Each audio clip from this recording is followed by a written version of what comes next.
future trader. You are now in the operation side sa time formula. Pag-uusapan natin paano nyo i-operate ang online trading with analysis and execution. Analysis will be the reason behind why we will buy or sell an instrument or asset. At ang execution naman, ang process paano natin ilalagay ng maayos ang gagawin nating trade sa isang platform of exchange, which is MT4 or MT5. Now, simulan natin sa analysis. Knowing how to analyze the market. Now, why do you need to analyze the market? The very objective of analyzation pagdating sa trading is trying to spot the best opportunity to trade. Trying to spot the best opportunity? So, paano yun? Tandaan mo na isa kang sniper trader. Magbibitaw ka lang ng trade kapag nakakita ka ng best target position sa market. Sa illustration na ito, makikita nyo ang chart ng isang market. This is the market chart of EUR and USD pair. Ang chart na ito ay nakabase sa Japanese candlesticks. Isang uri ng bar time frame sa market. Oh wait, ilalatag ko muna ang discussion natin para hindi kayo nalilito. Take note of this para hindi ka ma-miss out sa mga topics. Topic number 1. Basics of reading the chart. Chart, time frames, and Japanese candlestick. Topic number 2. Two major types of analysis. Fundamental analysis and technical analysis. Topic number 3. Introduction to price action. Support and resistance, and the introduction to price action. And lastly, topic number 4, which is the trend. Alright, ayan! Let's start! Topic number 1, basics of reading the chart. Explaining the chart. Now, makikita nyo ang chart ng EURUSD market. This is the past price data. Pinapakita nito na ang bawat box or so-called Japanese candlestick ay katumbas ng isang month. Sa chart na ito, makikita nyo ang ilang taon na price data ng EUR-USD pair market. Dito naman, sa portion na ito, makikita nyo ang price ng EUR and USD. Ang pinakahuling box na ito naman ang nagre-represent ng real-time price movement. Again, dito makikita na naglalaban ang buyers and sellers. Time frame. Ang time frame ay isang representation of period of time. Sa lahat ng trading platform, makikita nyo ang 9 time frames na ito. Ang M1 ay representation ng 1 minute. Ang bawat Japanese candlesticks na ito ay katumbas ng 1 minute price action. Ito ang galaw ng price sa isang minuto. So, merong 60 seconds na galaw sa isang candlesticks. Ang M5 naman ay 5 minute per candlestick.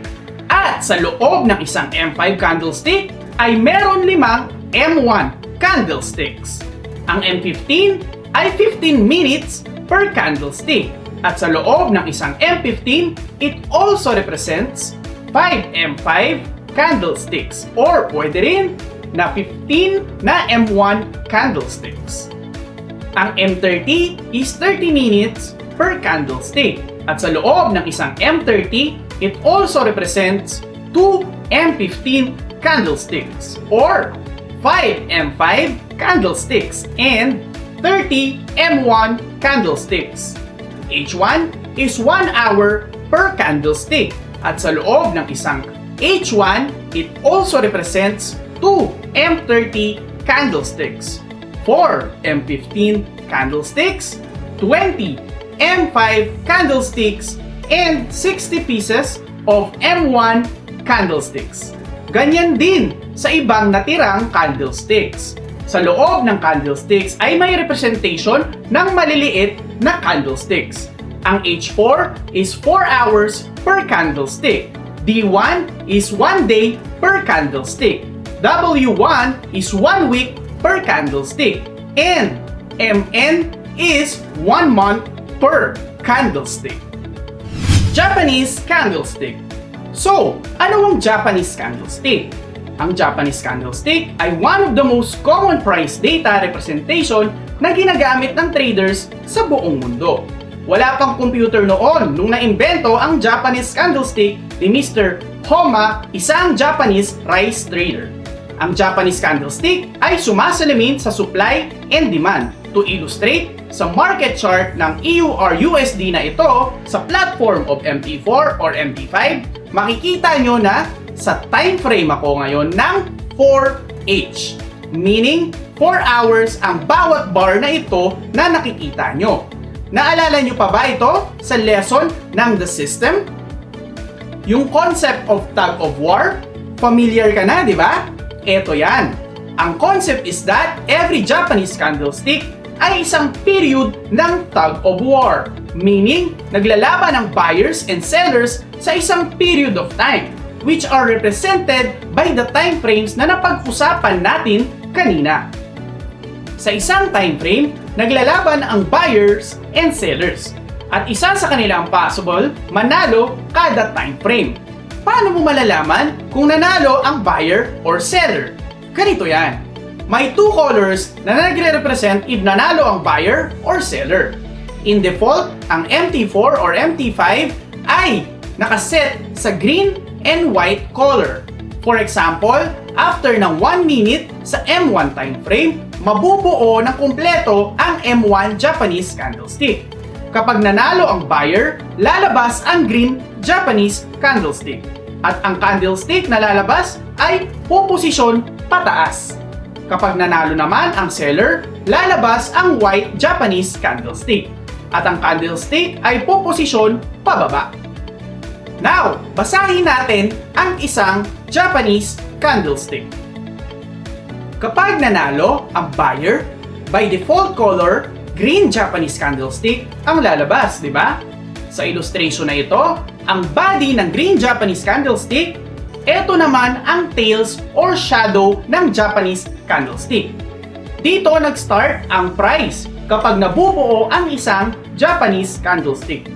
At dito naman, nagko-close, meaning ang price sa close position na ito ay ang price kung saan naman magsisimula ang next na mabubuong candlestick. Sa taas na shadow, ito ang pinakamataas na nakuhang price at sa babang shadow naman, yan ang pinakamababang price na nakuha sa candlestick na ito. Kapag naman nanalo ang sellers, lalabas ang white Japanese candlestick. At ito naman ang magiging open position at ito naman ang closing position. Tandaan na ang price movements ang nagbibuild sa isang Japanese candlesticks. At take note, price movements are most influenced by states, big banks, institutional traders, and multinational corporations. Sila ang nagpapagalaw ng presyo sa merkado.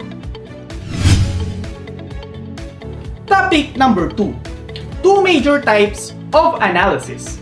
When you analyze, ang objective mo is to forecast the movement of the market. Parang weather forecaster lang, di ba? Minsan pa nga, ang balita ng weather forecaster ay hindi accurate. Halos suntok sa buwan kasi magkaroon ng 100% accuracy sa forecasting. Why?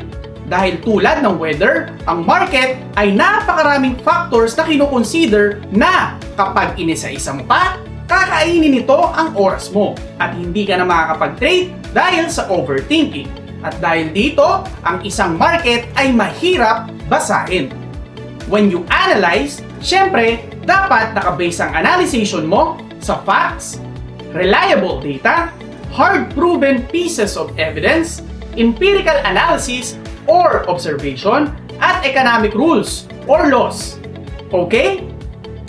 At ito ang two major types on how to analyze the market: fundamental analysis and technical analysis. Fundamental analysis.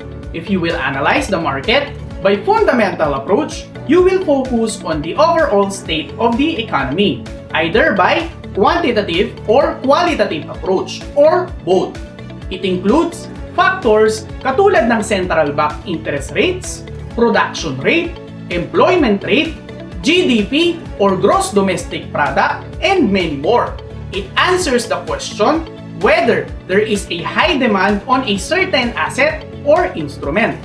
Cons: mahirap ang fundamental analysis dahil it requires a more in-depth analysis of the market and kailangan ng critical thinking to arrive at the best possible forecast.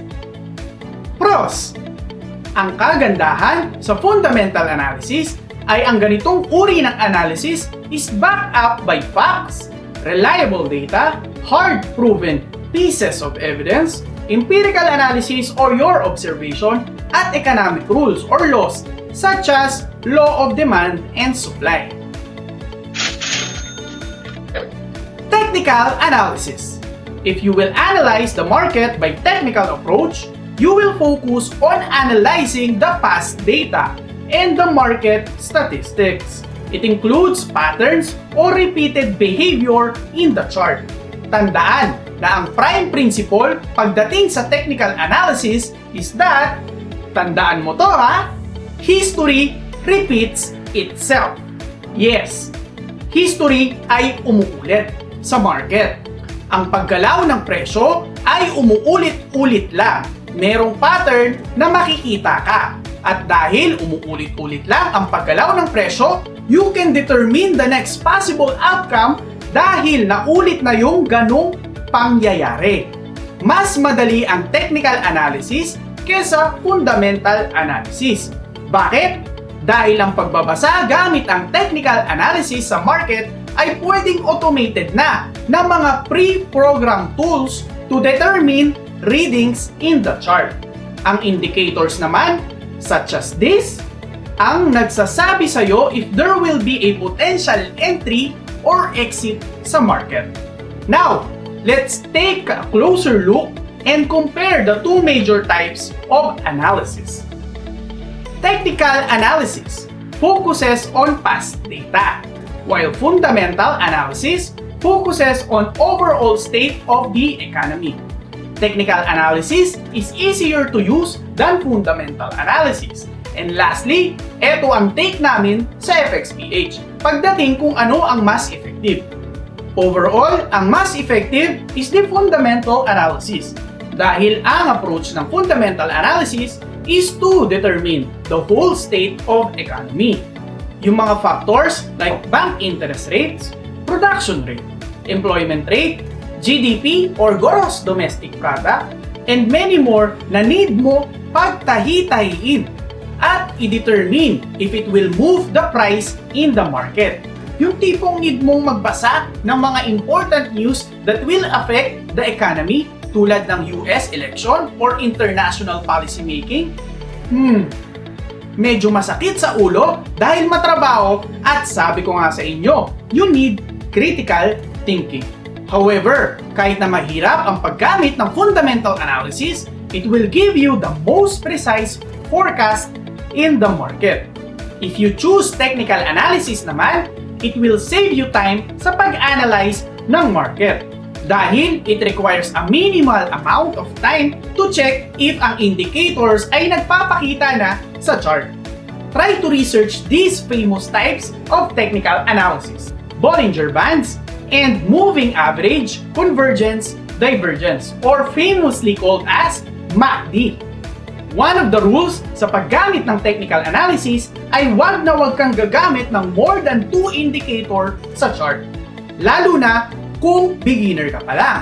Mas preferred nga namin if you will dwell only in one indicator.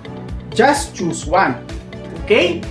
Malilito ka kasi, lalo na kung beginner ka pa lang sa pagbabasa ng chart. Lalo na kung nakalagay ang madaming indicators sa chart mo.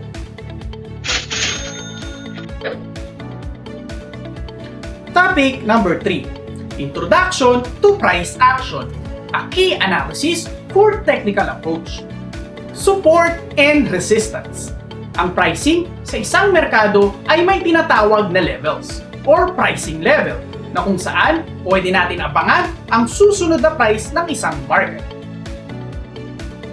Resistance is where price can't get through the price level at the top. hindi makataas-taas ang presyo o hindi nababasag ang dating angat na presyo sa merkado. Ang support naman is the same, but at the bottom price level. Hindi mabasag-basag ang price level sa bottom from the previous price level. So, kung titingnan nyo, ang theory behind support and resistance is that kapag nabasag ang price level from previous level, ibig sabihin lang nito ay ang demand ay mas lumalakas o kaya naman nagkakaroon ng mass over supply. Madali basahin ang support and resistance. You can plot in the chart the support and resistance level by drawing straight lines. Kapag nabasag or lumabas sa lines na na-draw sa chart ang price level, malaki ang indication na may mas malakas na demand or nagkaroon ng mass oversupply. Ang kalaban ng support and resistance indicator is the false breakout. Ito yung senaryo kung saan nabasag or lumabas sa price level ang present price. However, hindi tumuloy umangat ang price, but instead, bumaliktad ang presyo. Kapag nangyari ang false breakout na iyon, dapat ay may nakaset up kang stop loss. How to identify support and resistance? Number 1. Look for the highest and lowest points that the price has reached in the chosen time frame. So sa time frame na ito, makikita nyo na ang lowest point ay ito. Then, we will draw a line. Okay? Ang highest point naman ay ito. So mag-draw tayo ng line dito. Sa pag-draw ng line, makikita nyo sa MP4 ang button na ito na matatagpuan nyo sa top navigation bar kapag nasa desktop computer ka. Or nasa control buttons naman na ganito ang itsura kapag nasa MP4 application ka sa iyong smartphone. Number 2. Look for multiple rejection of support and resistance. Makikita nyo dito na madaming beses na nagkaroon ng rejection ng price from this level. Mas madaming rejections, mas uulit ang naturing price level. Number 3. Level was acted as both support and resistance. Ito ang sitwasyon na yung both support and resistance acted as one level sa price chart. Characteristics of price movement rejections. Paano mo malalaman if rejection nga ba talaga ang nangyari? Ito ang dalawang characteristics ng isang rejection. The rejection should be obvious. Rejection should be clear and can be determined with one look. Isang tingin mo lang, dapat makikita mo na ang rejection. Kapag nahirapan kang i-determine if may rejection bang nangyari, malamang hindi obvious ang rejection na na-check mo. The move from level was drastic and significant. Talagang may reversal. Dapat ay mapapansin mo na may mabilisang pag-alis sa price level ng presyo. Kapag hindi yan mabilis at hindi ganun kasapat ang pagtaas at pagbaba ng presyo, ang supply and demand ay nagbabago na. Ang meaning lang ay nababawasan na ang gustong bumili at magbenta ng naturing market. Introduction to price action. Ang price action is a trading strategy where you analyze the market according to the price movement mismo sa chart. From the word itself, price action. Ang analyzation mo sa market is kung ano ang actions ng price movement sa market. Again, kung paano gumalaw ang presyo sa chart mismo. Diba ang technical analysis is reading the past data? Ang price action ay ganun din. Babasahin mo ang price movement sa chart.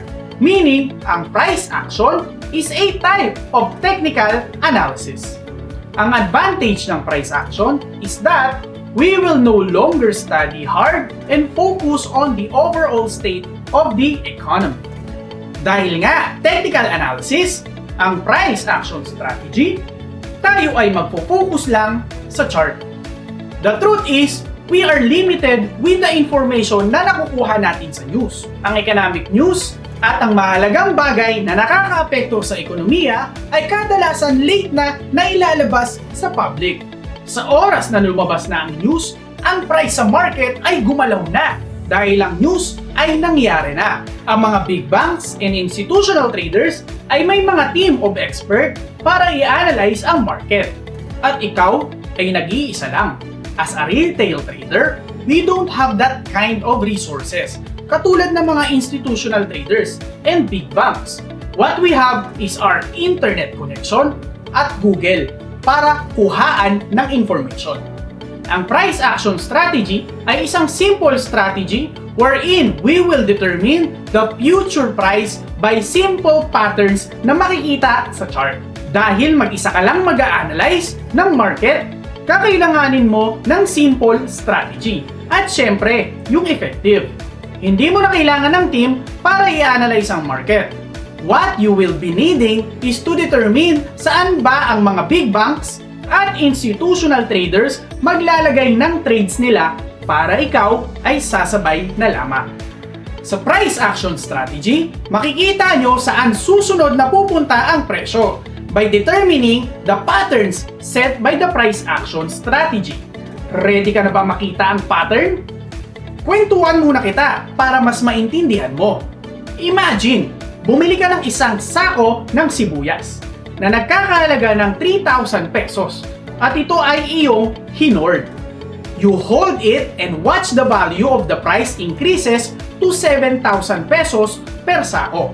Sa mga oras na nag-i-increase ang presyo ng isang sako ng sibuyas, may mga tao na bumibili ng isang sako sa presyong 4,000, 5,000, 6,000 at hanggang pumalo ang presyo sa 7,000 per sako.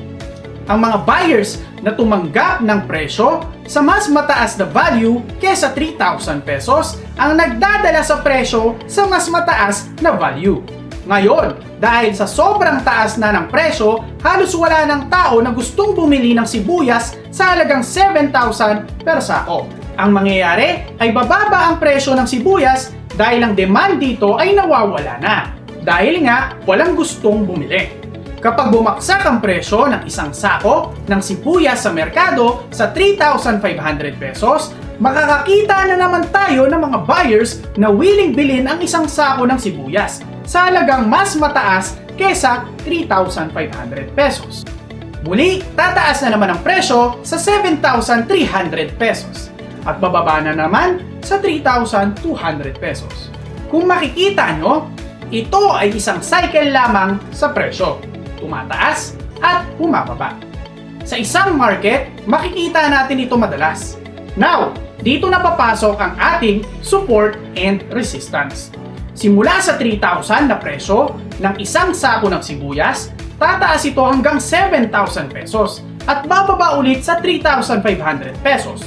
At magsisimula ulit tumaas sa 7,300 pesos at bababa na naman ulit sa 3,200. We will draw a line here. At itong line na ito ang magiging resistance level. Kung makikita nyo ang presyo ay hindi lumalagpas sa level ng 7,000 to 8,000 pesos. Mag-draw naman tayo ng linya dito. At ito ang support level. At hindi ito bababa sa 3,000 pesos.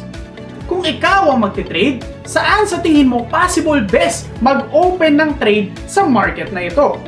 Mataas ang chance na umangat ang presyo, hindi ba? Dahil sa mga price level na nangyari nung past.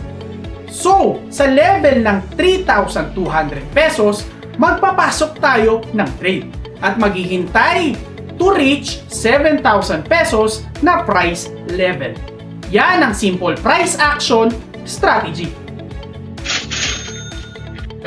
Example, sa chart na ito ng EURUSD, makikita nyo ang different price rejection sa resistance level at support level. Example number 1. Saan kayo mag-enter ng trade and exit dito sa example na to?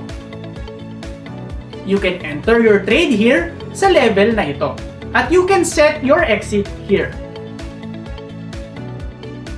Example number 2. Sa example naman na ito, saan kaya maganda mag-enter and exit ng trade dito? You can enter your trade here sa level na ito and you can set your exit here.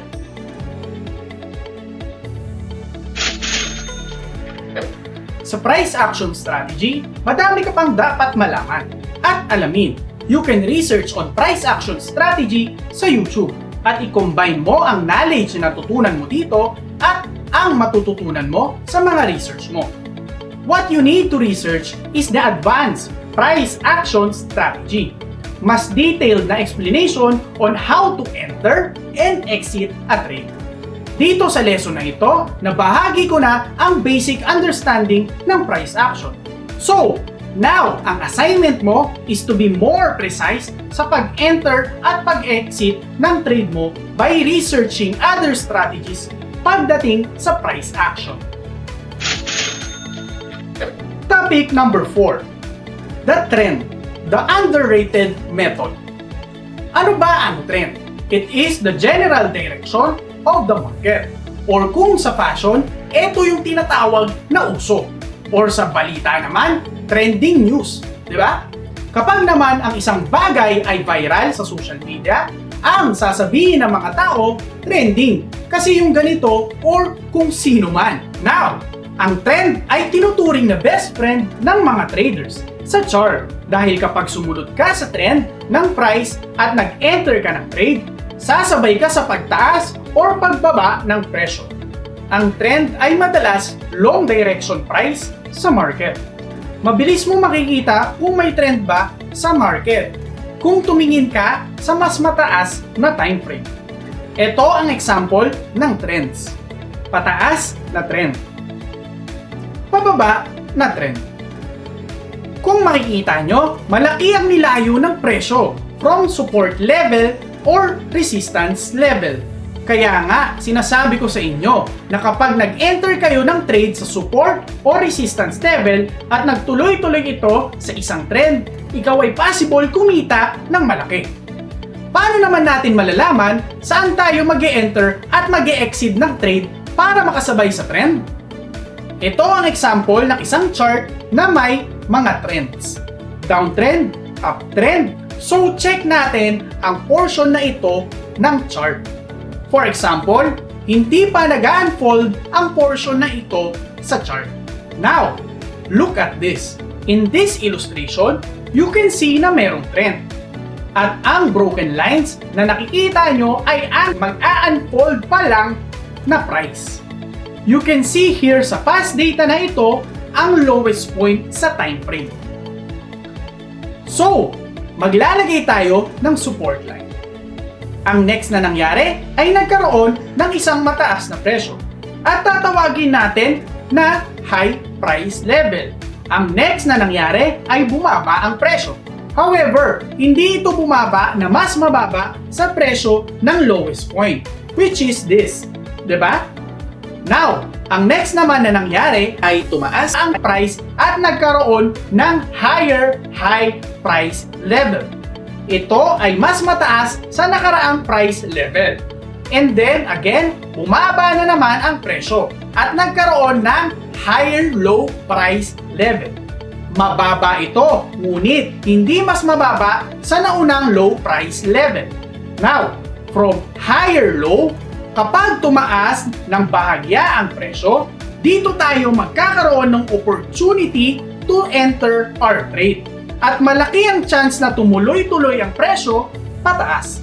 Ang reason behind this strategy is that if iisipin natin, yung mga sellers ay nilalabanan ang buyers. However, 2 beses na nangyari na hindi nanalo ang sellers sa pagbaba ng presyo. At ang nangyari ay mas lalong tumaas ang presyo at ang buyers ang nananalo. In this scenario, ibig sabihin lang malakas ang side ng buyers dahil sa 2 beses na nanalo ang buyers laban sa sellers. Ang rule is that from the lowest point in your chosen time frame, you draw the support line.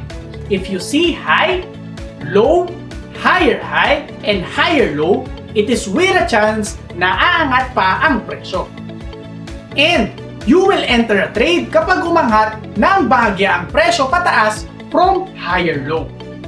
This is one of the variants kung paano ka mag-e-enter ng trade sa isang trending market or makapasok sa isang mag-a-unfold na trend market. Alright, Ayan ang trend. Marami pang klase kung paano i-determine if ang isang market ay papunta sa isang trend or ikaw ay sasabay sa isang trend. Naibahagi ko na sa inyo ang basics ng trend. Now, it is your assignment if gusto mo pang palawak ang knowledge mo sa pag-alam kung paano mo ma-determine ang mag-a-unfold na trend market. Summative conclusion. Trying to spot the best opportunity when to enter and exit the market is a skill that you must learn. Kapag inulit-ulit mo ang pag-spot sa best opportunity when to enter and exit gamit ang support and resistance and price action strategy, makakabisa mo ang market movements sa mabilis na panahon. Ang trend naman ang iyong best friend sa trading.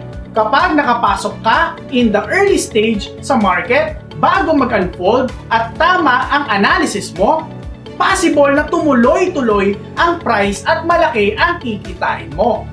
Ang knowledge na natutunan mo dito ay actually sapat na para sa isang swing trader. Ang swing trader is trading a position and waiting to exit in weeks to months time. Ang knowledge na to ay pwede na rin for day trade. However, you need more detailed knowledge sa pag-analyze if you want to day trade. Ang day trading is opening and exiting a position within a day. So, there you go. That is all in this lesson of analysis. Ang next lesson is a lesson on execution. See you sa last lesson, future trader.